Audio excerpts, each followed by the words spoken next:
नमस्कार दोस्तों, स्वागत है आपका एक बार फिर से। दोस्तों, अगर आप अपने जीवन में कुछ नया सीखना चाहते हो तो इस चैनल को सब्सक्राइब जरूर करिएगा। आज की जो कहानी है तीतर की कहानी है। तीतर ऐसी 8 बातें बताता है, जो भी इंसान इन 8 बातों को अपने जीवन में अमल करेगा तो उसका कोई भी कुछ नहीं बिगाड़ सकता।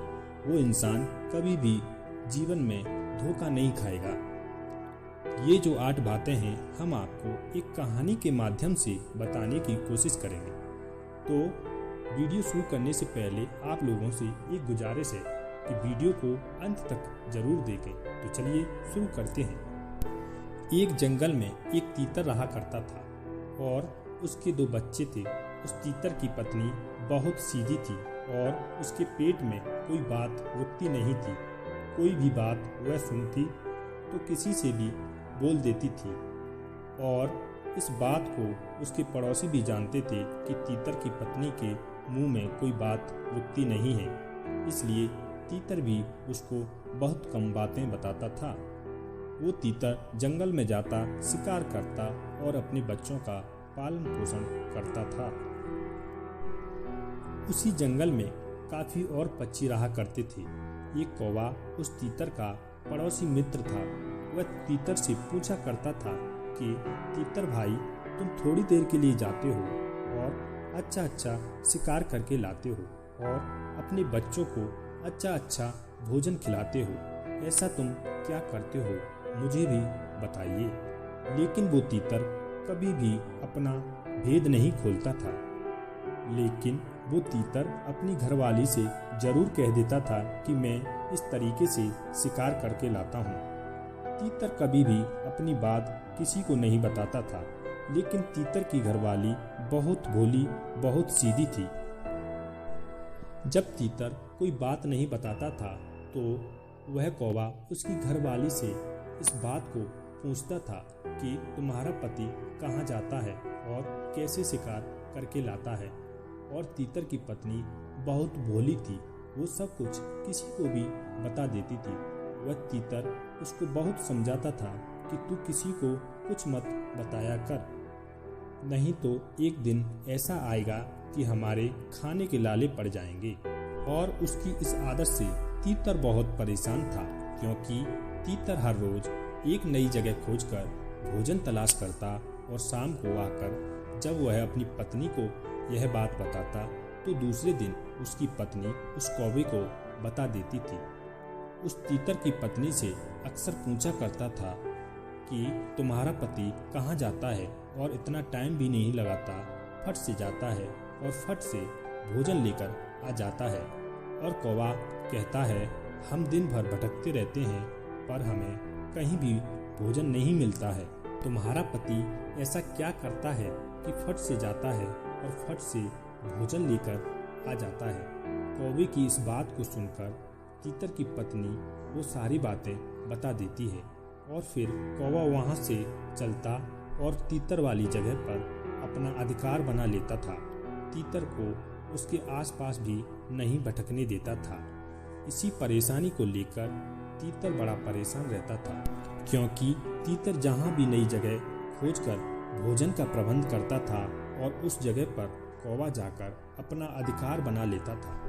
तीतर अपनी पत्नी को रोज समझाता था और कहता, तुम्हारे मुंह में कोई बात रुकती नहीं है, तुम्हें तो कोई बात बताना ही बेकार है। तुम्हें मैं जो भी बातें बताता हूँ तुम अन्य किसी पक्षी को बता देती हो और वो पक्षी उस जगह पर जाकर अपना अधिकार बना लेता है। तीतर की पत्नी की इस आदत की वजह से धीरे धीरे तीतर की ये नौबत आ गई कि उसको अपने परिवार को एक दिन का भोजन खिलाना मुश्किल हो गया। तीतर ने जो भी भोजन इकट्ठा कर रखा था धीरे धीरे खत्म होने लगा था। अब तीतर को भूखा मरने की नौबत आ गई। तीतर अपनी पत्नी को बोलता है, ये दिन तेरी वजह से देखने पड़ रहे हैं। तेरे मुंह में अगर थोड़ी सी भी बात रुकती तो ये दिन नहीं देखने पड़ती। तीतर की पत्नी तीतर से कहती है कि देखो जी, मेरे पर चिल्लाने की कोई ज़रूरत नहीं है। यदि आपकी क्षमता नहीं है हमारा पेट पालने की तो बता दीजिए, फालतू में मेरे को दोष मत दीजिए। तीतर इस बात को लेकर बड़ा परेशान था और जंगल की तरफ भटकता भटकता चला गया। एक साधु के आश्रम पर पहुंच जाता है और साधु को प्रणाम करता है और चुपचाप बैठ जाता है। जब साधु तीतर को देखता है कि तीतर बड़ा शांत है और साधु तीतर से कहता है कि तुम्हारी ऐसी कौन सी समस्या है जो इतने परेशान बैठे हो।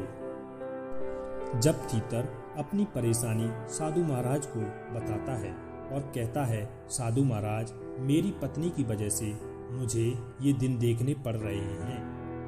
मैं हर रोज नए भोजन की खोज करता और अपने परिवार का पालन पोषण करता था, लेकिन जब मैं भोजन लेकर घर जाता तो मेरी पत्नी मेरे से पूछा करती थी कि आज भोजन कहाँ से लाए हो, और मैं अपनी पत्नी को वो सारी बातें बता देता था।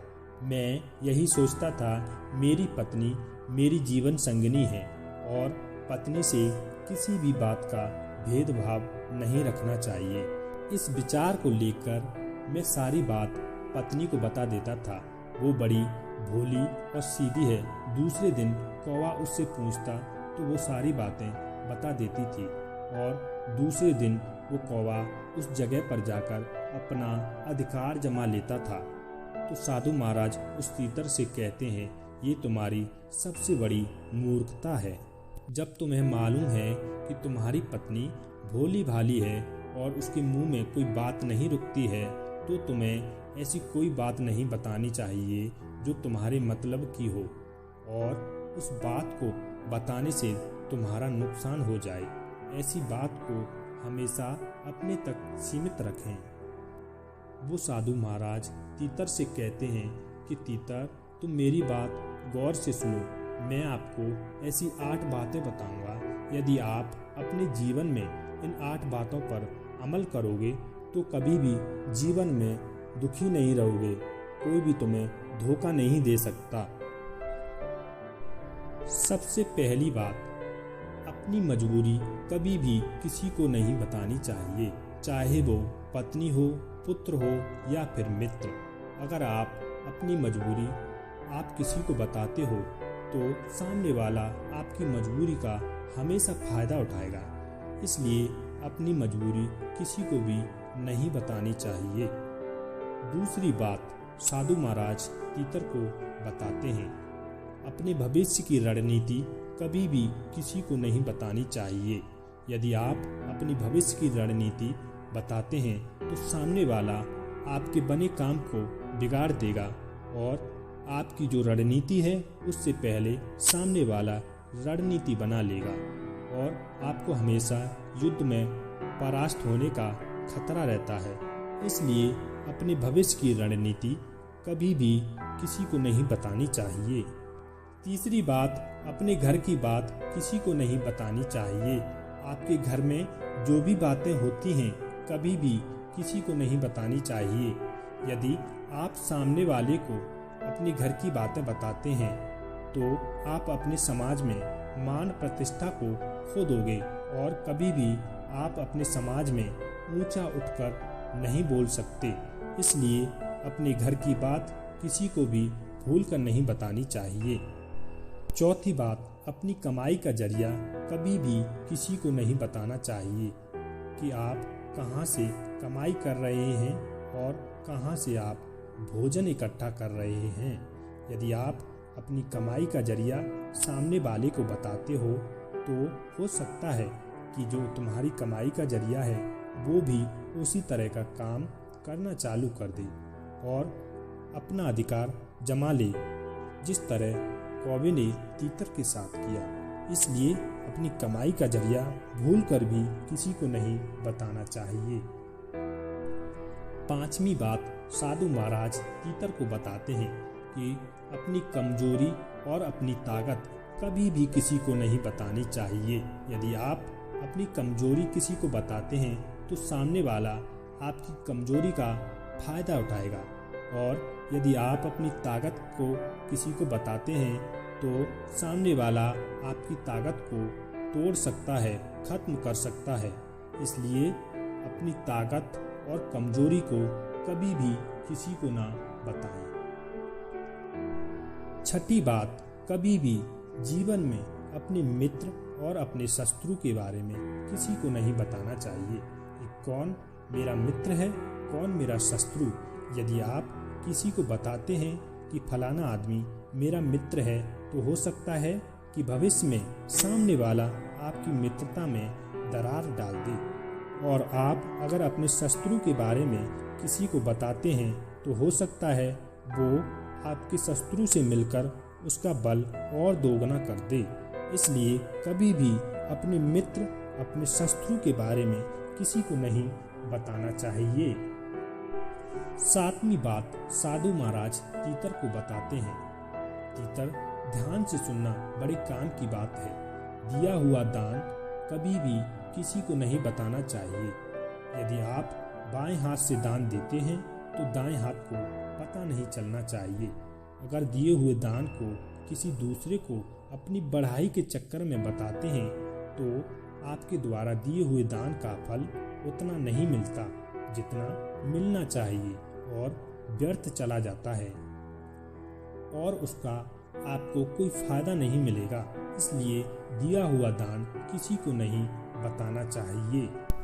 और आठवीं बात, साधु महाराज तीतर को बताते हैं, अपनी कमजोरी किसी को भी ना बताएं, चाहे कितना भी खास मित्र क्यों ना हो। अगर आप अपने मित्र को अपनी कमजोरी बताते हैं और आप सोचोगे वो तो मेरा सच्चा मित्र है, पर मित्रता में कभी भी दरार आ सकती है और वह बात किसी को भी बता सकता है। ऐसा तो कभी नहीं हो सकता। जो आपका प्रिय मित्र है तो उसका भी तो कोई प्रिय मित्र होगा, तो वो बात वह उसको भी बता सकता है। इसलिए अपनी कमजोरी कभी भी किसी को ना बताएं। ये 8 बातें साधु महाराज तीतर को समझाते हैं और ये 8 बातें तीतर के दिमाग में बैठ जाती हैं और तीतर इन 8 बातों पर अमल करता है और तीतर अपना जीवन सुखी से व्यतीत करने लगा। तो उम्मीद करते हैं दोस्तों ये कहानी आपको पसंद आई होगी। अगर वीडियो आपको पसंद आया हो तो वीडियो को लाइक, चैनल को सब्सक्राइब और बेल आइकन को प्रेस करना ना भूलें। मिलते हैं अगली वीडियो में एक और नई कहानी के साथ। जब तक के लिए जय हिंद, जय भारत।